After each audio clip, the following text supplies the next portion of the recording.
खासदार संजय राऊत यांनी उद्धव ठाकरे यांची प्रभू श्री रामाशी तुलना केली आणि त्यामुळे आता नव्या राजकीय वादाला तोंड फुटलंय।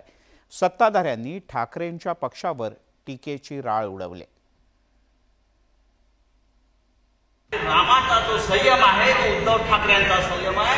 उद्धव ठाकरे रावणचे गुण ज्याच्या स्वभावामध्ये आहेत त्यांनी स्वतःला राम बोलून घेऊ नये। मी बघत होतो माझी तुलना तुम्ही प्रभू रामचंद्राशी केली नाही, त्याच्याबद्दल तुम्हाला मी धन्यवाद देतो। आपण इथे सगळे हनुमान बसलेले आहात लक्षात। पण आज जे काही रामाचे मुखवटे घालून रावण फिरतायत,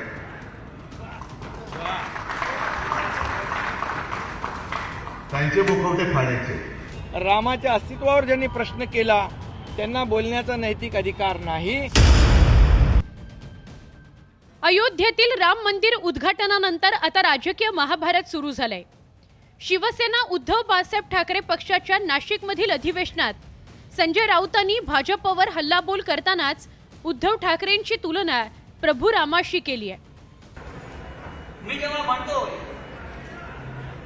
की श्रीरामाचं आणि शिवसेनेचं नातं आहे, ते नातं असं आहे, रामाचं जे धैर्य आहे ते शिवसेनेचं धैर्य आहे, लक्षात घ्या। रामाचं जे शौर्य आहे ते शिवसेनेचं शौर्य आहे आणि रामाचा जो संयम आहे तो उद्धव ठाकरेंचा संयम आहे। उद्धव ठाकरेंचा संयम म्हणून रामाचं आणि आपलं नातं जे म्हणतो ते अशा पद्धतीचं धैर्य हे मानव जातीला मिळालेलं सगळ्यात मोठं वरदान आहे। हे धैर्य जर नसतं तर शिवसैनिकांनी बाबरी मशीद तोडली नसती। ते धैर्य आमच्यापाशी होतं म्हणून आमच्या शिवसेनेच्या वाघाने अयोध्येत जाऊन त्यावेळेला बाबरीचे घुमट काढले आणि भारतीय जनता पक्षाकडे धैर्य नव्हतं म्हणून बाबरी कोसळतात त्यांचं धैर्यही कोसळलं आणि ते म्हणाले हे आमचं काम नाही। आणि त्याच वेळेला वीज कडाडावी तशी बाळासाहेब ठाकरे कडाडले, होय हे काम जर माझ्या शिवसैनिकांनी केलं असेल तर मला त्या शिवसैनिकांचा अभिमान आहे। हे रामाचं धैर्य, हे बाळासाहेब ठाकरेंचं धैर्य।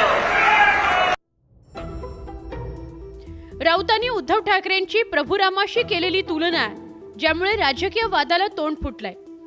भाजपनं संजय राऊत आणि उद्धव ठाकरेंवर टीकेचे बाण सोडलेत। रावणचे गुण ज्याच्या स्वभावामध्ये आहेत त्यांनी स्वतःला राम बोलून घेऊ नये आणि संजय राजाराम राऊतनी थोडे 90 मारून अगर पत्रकार परिषद दिली तर मला असं वाटतं की असे सगळे उपमा तो देणार नाही। त्यांनी थेट अगर उद्धव ठाकरेकडे थोडं जवळ जाऊन पाहिलं तर तो 10 तोंडी रावण आहे। संजय राऊतांनी एकीकडे उद्धव ठाकरेंना रामाची उपमा दिली आहे तर दुसरीकडे पंतप्रधान नरेंद्र मोदींवरही निशाणा साधला। राम मंदिर जन्मभूमी तीर्थक्षेत्राचे सरचिटणीस चंपत राय यांनी पंतप्रधान नरेंद्र मोदींचं कौतुक करताना त्यांना विष्णूचा अवतार म्हटलं होतं। त्यावरूनही आता राजकीय कलगीतुरा रंगलाय। आज जे काही रामाचे मुखवटे घालून रावण फिरतायत,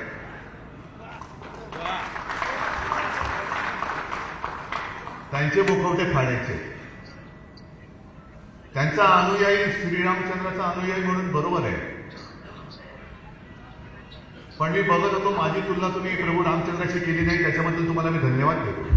राम ज्यांना अयोध्येमध्ये रामलल्लाची मूर्तीची प्रतिष्ठापना झाली, राम मंदिराला ज्यांनी विरोध केला, रामाच्या अस्तित्वावर ज्यांनी प्रश्न केला त्यांना बोलण्याचा नैतिक अधिकार नाही। जो राम का नहीं वो किसी काम का नहीं। गेल्या महिन्याभरापासून देशाच्या राजकारणात अयोध्येतील राम मंदिर केंद्रस्थानी असल्याचं बघायला मिळत आहे। आधी राम मंदिर उद्घाटनाच्या निमंत्रणावरून वाद रंगला होता। आता उद्घाटनानंतरही राजकीय वादाचं पुराण काही थांबायचं नाव घेत नाही, कारण लोकसभा निवडणूक तोंडावर असून निवडणूक प्रचारात राम मंदिराचा मुद्दा केंद्रस्थानी राहण्याची शक्यता नाकारता येत नाही। Bureau report, news 18 Lokmat. 2 दिवसांपूर्वी